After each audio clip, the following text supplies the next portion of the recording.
पत्रकारांनी जरांगेंना विचारलं तेव्हा जरांगेंनी काय उत्तर दिलं पाहूयात। शेवटी आता ज्यांची त्यांची भावना आहे, ज्यांचं त्यांचं मन आहे आणि लोकशाही आहे ना, प्रत्येकाला बोलण्याचा याचा अधिकार आहे। आमचं त्यांच्याकडे फक्त एकच अपेक्षा पहिल्यापासून की वंचिताला गरिबाला न्याय देण्याची योग्य वेळ आली आता।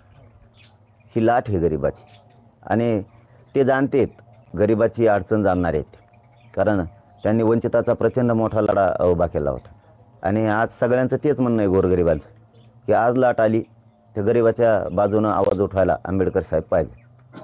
घेतील ते सुद्धा एक ना एक दिवस निर्णय आणि आम्हाला तीच अपेक्षा की त्यांनी गरिबाच्या न्याय मिळेल या बाजूने उभं राहावं। एकीकडे छत्रपती संभाजीराजे, मनोज जरांगे, बच्चू कडू यांच्यामध्ये तिसऱ्या आघाडीची बोलणी सुरू असल्याची चर्चा आहे, तर दुसरीकडे प्रकाश आंबेडकर यांनीही बच्चू कडूंसह काही पक्षांशी बोलणी केल्याचं स्पष्ट केलंय। पण संभाजीराजेंच्या तिसऱ्या आघाडीच्या घोषणेआधीच प्रकाश आंबेडकरांनी नवीन आघाडीची घोषणा केली आणि त्यातही जरांगेंसोबत जाणाऱ्यांना या आघाडीत जागा नसेल असं स्पष्ट केलं आणि त्यामुळेच येत्या लोकसभा निवडणुकीत नेमक्या किती आघाड्या आता उतरतात याची चर्चा सुरू झाली आहे। तुम्हाला याविषयी नेमकं काय वाटतंय ते कमेंट करून नक्की लिहा।